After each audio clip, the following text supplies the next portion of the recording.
Les stratoniens, j'espère que vous êtes tous super bien. On se retrouve aujourd'hui pour une nouvelle vidéo. On va analyser le Bitcoin, on va analyser l'Ether, on va analyser toute cette liste ici. Et je pense qu'on sera bon. Donc on est tout de suite parti ici pour le Bitcoin qui aujourd'hui chute un petit peu. On prend on est descendu à plus ou moins de 5-6%. Sur le Bitcoin ça va, l'Ether ça va, mais la plupart des alts, donc si on vient chercher ici, c'est plus ou moins la catastrophe. On navigue entre les 10 et 15, peut-être entre 5 et 15. Donc c'est quand même une belle baisse, donc vraiment un joli couteau qui est tombé ici, pour venir s'appuyer sur un très très joli support ici, qui sont les 44 500. J'avais parlé de 45 000 hier, ici on les a traversés comme dans du beurre. On est maintenant en train de venir s'appuyer ici en fait sur ce support. Je crois que en 30 minutes, voilà, on a quelque chose d'un peu plus joli ici. On vient pile s'appuyer dessus. Donc on est en bad, on est aussi dans un petit canal baissier ici comme vous pouvez le voir. Donc hop et hop. Maintenant tout simplement il faut vraiment qu'on rebondit là-dessus. Tac tac, tout simplement on continue par le haut et qu'on break cette trendline ici par le haut aussi, pour vraiment repartir dans un bull run et aller chercher les 50 000 comme tout le monde l'espère. Pour l'instant on est ici, donc moi je voudrais voir comment on appelle ça, une belle réaction par le haut pour ensuite corriger et pas corriger mais stagner et ensuite passer par le haut. Donc tout simplement on va attendre ici et en espérant que la zone ici des 44 400 tienne la route pour le Bitcoin. Je ne voudrais pas aller le voir plus bas. Donc là pour l'instant on est toujours un petit peu en train de corriger, pourquoi pas nous faire ceci et ensuite on repart. Donc on peut former un mini petit W. Ensuite, on a l'Ether. Hop, on va passer en 1 heure, comme ça on voit mieux.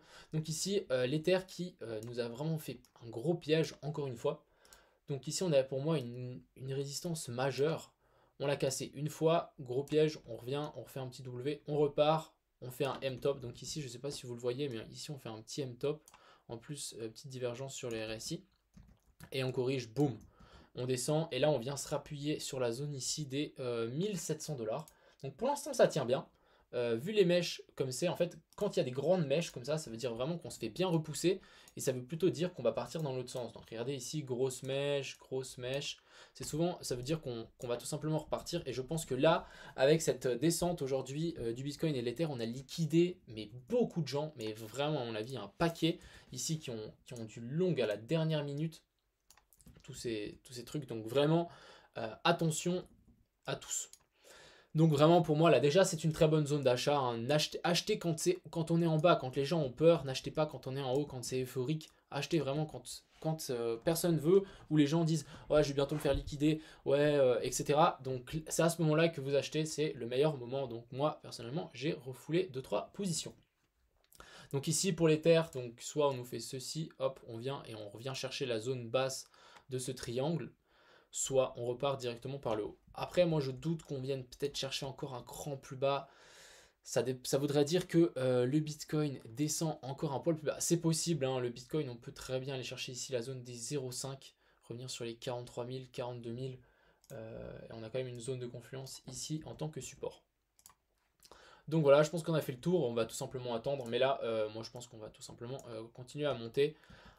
Il faudra re-regarder quand on arrivera sur la zone ici des 1700 et ensuite des 1800 bien sûr. Il risque d'avoir une grosse résistance. Ensuite, on va parler de ADA. Donc ADA ici en 15 minutes, hein, parce que le truc fait que monter. Vraiment, c'est insane. Donc tout simplement ici, pour moi, on est en train de former un petit triangle rectangle. Maintenant, il faudra attendre la cassure par le haut ou par le bas, ce que je fais rarement. D'ailleurs, aujourd'hui, j'ai payé les frais. J'ai pas attendu une cassure d'une figure et boum, c'est parti à l'envers. Donc là, tout simplement, on attend la cassure. Donc imaginons, on casse, hop, bougie clôturée ici, par exemple, en 15 minutes. On achète et ça part tout simplement. Même chose ici, hein. Cassure en 15 minutes, on achète ici. Ok, il y a le premier dump, on vient retest. Et ensuite, on repart pour ensuite aller beaucoup plus haut. Donc maintenant, on va voir si ça tient. Qu'est-ce qui tient et qu'est-ce qui craque. Donc moi, je vais quand même, on espère tous hein, que ADA va partir par le haut. Ensuite, on a DOT. Alors DOT qui est revenu sur un très joli support, mais il aurait pu aller plus bas. On aurait pu aller chercher la zone des 21,4, revenir sur ses anciens tops ici. Donc on peut voir qu'il y avait une belle zone de confluence ici, ici. On est venu toucher plein de fois. On le fait pas. on vient s'arrêter plus haut. Pourquoi ici? Sur les 22, en fait, j'ai l'impression qu'il y a beaucoup de gens qui ont voulu sauver la figure qu'il y avait ici, en fait. Regardez, on a fait un joli M, et de plus, ici, on nous fait une grosse divergence. Donc, pour les gens qui ne savent pas ce que c'est une divergence, c'est tout simplement, je vais vous expliquer rapidos, mais ici, vous voyez, on fait un sommet plus haut. Ici, vous êtes d'accord, il est plus haut que celui-là. Et regardez, le RSI, c'est l'inverse. Donc, celui-là est plus haut que celui-là. Donc, perte du momentum, perte de la pulsion acheteuse. Donc, ceci, on peut vraiment le repérer pour vraiment une perte de momentum, et ensuite gros crack. Et maintenant ça s'est bien fait racheter ici, donc ils veulent sauver cette figure du M-top ici, ils veulent la sauver, donc si on repart comme ça pourrait être très très bénéfique ici pour DOT. Ensuite on a EOS, donc EOS qui nous fait quelque chose de très bien aussi. On va juste dégager ça, donc j'ai mis, juste expliquer, ici on a un gros rectangle, c'était juste pour dire qu'on est sur une grosse zone de résistance, mais en tout cas on va juste dégager ça. Et on va regarder par rapport à ces derniers sommets ici en daily. Donc on a cassé par le haut et là on est en train de revenir tester. Donc pour moi EOS c'est une excellente zone d'achat et de plus c'est extrêmement bullish ce qu'on fait. Donc pourquoi pas attendre encore 2-3 petites bougies. Je ne sais pas si... ouais non vous savez quoi, ça me fait penser vachement à la charte de fil. Vraiment on nous fait vraiment un gros creux comme ça avec une grosse résistance. On vient, prochaine bougie c'est verte et on part tout de suite.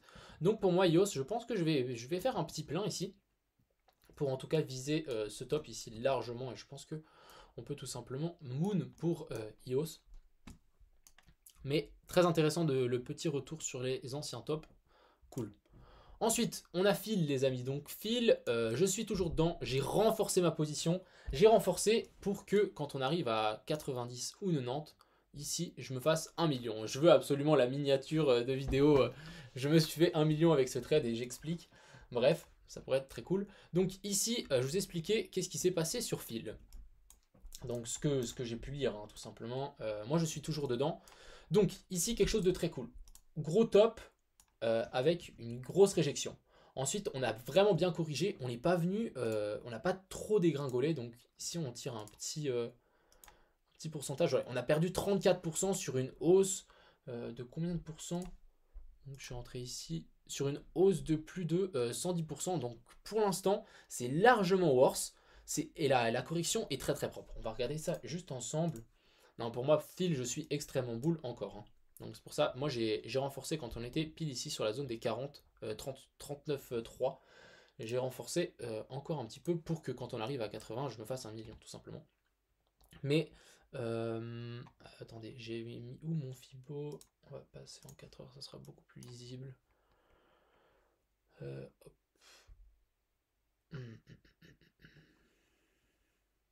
Donc mon Fibo, voilà, je l'avais mis ici en fait, tout simplement, je l'ai mis je veux mesurer la dernière hausse, donc je l'ai mis ici en bas. Je m'en fous de tout ce bordel qu'on a eu ici. Et vous voyez, on est revenu pile sur les 0,618. Donc première zone de confluence, on est revenu sur ces anciens tops. Donc je vous l'avais dit hein, dans la vidéo que si on y revient, c'est très sain. Et ce qui me fait encore plus dire qu'on est encore plus bull, c'est cette méga mèche ici. Ça veut vraiment dire qu'on est prêt à repartir, mais encore plus fort que ce qu'on a déjà fait. Ce que je voulais vous montrer, ouais, par exemple, ici, on fait un gros dump, et ensuite on repart directement. Donc pump, dump, et on repart directement. Il y avait un autre chart, elle était parfaite. On a clairement fait ça. En fait, on fait des bougies en 4 heures dégressives comme ceci, et ensuite il y a une bougie verte, gros achat sur une bougie rouge, et ensuite on a une bougie verte qui pète tout, qui vient clôturer beaucoup plus haut, et ensuite ça s'enchaîne tout simplement. Je crois que c'était en 1 heure, même sur la charte de fil, hein, on a pu voir ça. Ouais, il me semble que c'était ça. Ici, on a quand même, je trouve, une jolie petite configuration qui ressemble énormément à ce qu'on a là. C'est vraiment, on fait le premier bas, un petit pump. On fait le premier bas, un petit pump. Ensuite, on corrige. Et là, on est en train de repartir tout simplement vers des nouveaux cieux. Tout simplement. Donc, de plus pour Phil, on va juste indiquer mon petit indicateur. Ici, on a eu en daily, pas en daily, en 1 heure, excusez-moi, 2 verres avec une petite barre qui indique que c'est une résistance assez puissante. Donc si on casse en tout cas la zone en dessous des 38,5, ça sera plutôt mauvais signe de casser ça en 1 heure. Mais maintenant, prochaine target ici pour notre cher ami Phil, c'est tout simplement casser, on va juste zoomer un petit peu, ça sera de casser en fait cette zone, cette trendline ici. Si on la casse, je pense qu'on est prêt à venir aller chercher cette zone ici. Donc la zone des 45-50 largement, pour ensuite pourquoi pas stagner, nous faire pourquoi pas une tasse séance et ensuite s'extirper par le haut. Mais ça reste extrêmement bullish. De plus, là on refait un petit, un petit support sur les anciens tops, l'ancienne résistance ici, donc c'est parfait. Et donc maintenant, pourquoi la zone des 90 ou des 90 tout simplement? C'est très très simple. On prend notre Fibo d'extension. Donc, on va regarder ça ensemble. Vous êtes d'accord? Pour les gens qui connaissent un peu le vague d'Elliott, on fait une 1, 2, 3, 4 et 5. La 2, elle vient souvent chercher les 0,5 ou les 0,618. On vient chercher pile poil les 0,618. Donc maintenant, qu'est-ce que je me dis? C'est qu'on va prendre notre Fibo d'extension. Donc maintenant, on prend une Fibo d'extension. On va sur le plus bas par rapport au RSI, donc ici. Donc vraiment, j'ai pris pile ici. Ensuite, je vais sur le top, bien évidemment, et je vais sur ce niveau plus bas ici, avec l'aimant. Et en fait, les 161,8 me ramènent sur les 81. Ah bah non, c'était pas 90. Je crois que j'ai fait ça quand on était en fait. J'ai fait ça quand j'ai pris le plus bas du plus bas du plus bas. Et ici, ça nous ramène sur la zone ici des 88, c'est ça. Donc on va juste tirer un gros rectangle pour vous indiquer que vraiment, c'est pour moi. Je vais vendre en tout cas mes positions dans ces eaux-là. Donc de 80... Ah punaise, ça fait une méga target. Bon, on regardera comment ça va se dégoupiller. Je pense que je ferai un sous-décompte de la, de la montée ici pour fil. Mais déjà dans cette zone, ça me semble une excellente zone de vente tout simplement pour notre fil. Donc patience les amis, patience, je hold. Je suis là, actuellement je suis en gain de 200 000 $ où on est. Et j'ai rajouté 30 000 il me semble, si je dis pas de bêtises, donc moi je veux vraiment viser un autre pump plus haut. Ensuite on a FTM, donc FTM c'est ce que je voulais vous montrer aujourd'hui, ma petite erreur, d'ailleurs je pense que je ne dois pas être le seul. Et c'est comment Eden qui m'a montré le truc, donc je pense qu'on s'est un petit peu tous précipités. On était ici et on s'est dit ouais, on allait break par le haut, sauf qu'on n'avait aucune confirmation et tout simplement on a fait boum, gros dump. Donc actuellement là je suis à moins 10 000, je hold ma position. On va attendre que ça pump et que ça reparte par le haut parce que je pense que clairement c'est clairement un couteau pour éviter les derniers longs pour partir tout simplement. Donc si on clôture, on fait partie des perdants entre guillemets. Mais par contre si on vient chercher plus bas, moyen aussi. Hein. Ensuite, on a GRT. GRT qui nous fait quelque chose de très bien, je dirais. De excellent, excellent, excellent pour notre cher ami GRT.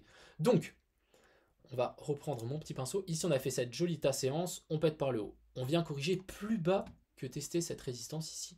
Donc, pour l'instant, on est en train de se faire acheter. Donc, pour l'instant, c'est plutôt pas mal. Mais je voudrais vraiment qu'on clôture au-dessus, ici, en 1 heure, au-dessus des 1,05 $ pour GRT, pour vraiment dire qu'on repasse au-dessus de cette zone. Et parce que si on revient juste ici dessus, ça veut tout simplement dire qu'on peut très bien faire un petit retest. Et on va chercher beaucoup plus bas, ici, pour notre ami GRT. Ensuite, on a Link. Link qui est on fire, hein, j'ai rien d'autre à dire. On a fait un méga dump aussi. Belle correction, on est venu clôturer sur les 26. On revient tester encore une fois le bas de ce canal. Ici, on est encore repoussé une deuxième fois. Donc, je pense qu'on est en train de se resserrer du moment fatidique. Et à un moment, on va directement partir. Je pense que Link peut tout simplement décoller à 50 instant. Ça m'étonnerait même pas si on voit Avax, ce genre de trucs qui prennent 40-50% la journée. Je vois pas pourquoi Link ne le ferait pas. Donc, c'est juste une bombe à retardement ici. Donc, si vous arrivez à vous placer, ça peut être excellent. Ensuite, on a NAS. Donc, NAS, c'est une action sur laquelle j'avais conseillé, c'était pas conseillé en investissement, mais j'avais dit que j'avais acheté ici par ici, je crois, de l'action. Ici, et ensuite, on avait fait ce magnifique W. On était revenu le tester et j'avais réacheté ici. Donc, je suis plus ou moins à break-even ou en perte. Il se passe un truc en fait sur cette action, c'est que plus personne peut en acheter à part l'État norvégien. Parce que c'est une compagnie norvégienne et je crois qu'elle est en train de faire faillite. Et en gros, l'État, on ne peut plus acheter d'actions, c'est seulement l'État, parce que c'est l'État qui rachète la compagnie pour en fait la garder en vie. Donc c'est pour ça qu'on ne peut plus acheter, on peut seulement en vendre des actions à l'État. Donc comme j'avais dit, c'est vraiment une valeur pour du long terme, du très long terme. Donc vraiment pour moi, je hold mes actions peut-être 1 an, 2 ans. Et je pense que ça peut valoir largement la peine. Je voulais juste vous montrer pour les gens qui n'ont pas vu, mais c'est une action avec un potentiel de juste de malade. Hein. On est à 50 et avant ça valait 20 000 $. Donc voilà, c'est pour ça que je hold. Ensuite on a OM. OM qui est toujours très très bull pour moi. C'est clairement, on est en train d'accélérer ici, vous voyez. On est clairement en train d'accélérer, on va continuer à faire ceci et je pense qu'on ira chercher largement cet ATH. Donc pour les gens qui sont dans OM, la direction les 10 me semble tout à fait normale. Ensuite on a Rose qui m'a beaucoup été demandé. Donc Rose pour l'instant on est en train de topper ici. Si on top à ce moment-là, on pourrait tout simplement revenir sur la zone des 0,075 sur ces anciens tops. Il y a les 0,618 et on peut tout simplement peut-être prédire un autre top, hein, parce que j'avais déjà essayé de faire ça sur Sushi. C'est vraiment un truc que j'expérimente, il n'y a rien de pro là-dedans ou quoi. C'est juste qu'on place les 0,382 sur une grosse résistance. Et en fait, on se dit, ah, du coup, le cours, il va monter, topper ici, là, par exemple, la zone des 10 centimes, pour ensuite s'écraser sur la zone des 0,75. On achètera là, et ensuite, on repart. Pourquoi pas, hein, c'est juste un petit truc que j'essaye. Ensuite, on a Sushi, qui est vraiment bloqué par cet all-time high. Ici, on nous forme un méga M. Donc, franchement, là, ce M, j'aime moyen. Franchement, j'aime moyen. Je pense qu'on peut peut-être commencer à corriger, chercher la zone des 8, 10, les 0,382 sur cet ancien top, etc. Si on vient à péter, tout simplement, je pense qu'on fera un retest sur la zone ici des 15 $. Et ça sera le moment de racheter pour un futur pump. Ensuite, on a uni, même configuration que notre cher ami Sushi. On fait ce M-top. Pourquoi pas revenir sur la zone ici des 15, 14, revenir sur les 0,382, grosse zone de support ici. Tout simplement. Ensuite, on a VET.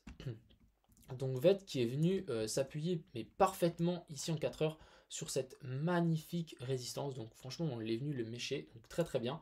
Maintenant, pourquoi pas attendre une petite stagnation, pourquoi pas une autre mèche, et ensuite on repartirait par le haut. Donc il faut pas se ruer dessus, mais intéressant tout de même.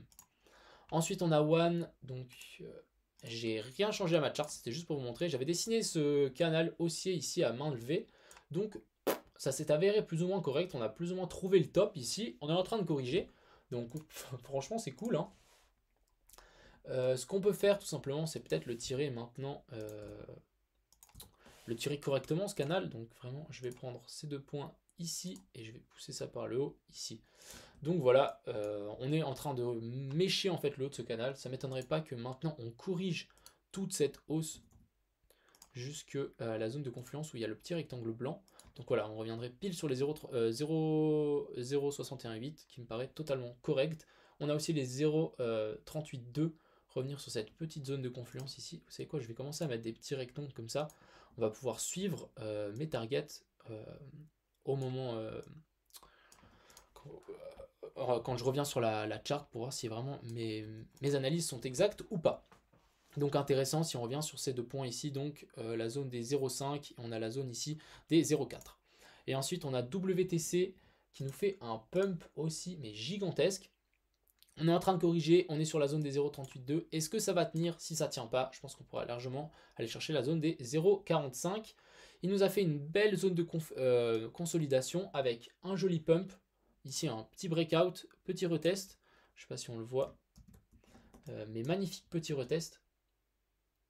Ici, magnifique petit retest. Ensuite, on pump. On revient tester ces anciens tops ici. Ensuite, on repart. Donc maintenant, je me dis, soit on vient sur les 0,5 chercher ces tops ou chercher un peu plus bas. À voir, mais ça reste très très bull ici pour WTC. Donc voilà, j'espère que cette petite vidéo vous a plu. N'hésitez pas à rejoindre le Telegram, le Discord, mon Twitter. Ça me fait toujours plaisir. Je partage des analyses dès que j'ai le temps, etc. Donc il n'y a pas forcément tout qui passe dans mes vidéos. Donc n'hésitez pas à me suivre sur ces différents réseaux. Et je vous souhaite une agréable soirée. Ciao tout le monde!